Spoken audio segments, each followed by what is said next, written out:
جس کا اعمال نامہ اس کے داہنے ہاتھ میں دیا جائے گا وہ دوسروں سے کہے گا کہ لیجئے میرا نامہ اعمال پڑھیے، مجھے یقین تھا کہ مجھ کو میرا حساب کتاب ضرور ملے گا۔ پس وہ شخص من مانے عیش میں ہوگا، یعنی اونچے باغ میں جس کے میوے جھکے ہوئے ہوں گے۔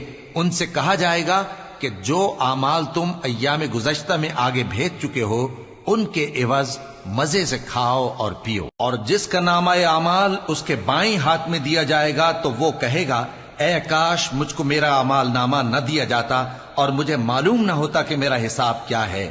اے کاش موت میرا کام تمام کر چکی ہوتی، آج میرا مال میرے کچھ بھی کام نہ آیا، مجھ سے میرا اقتدار جاتا رہا۔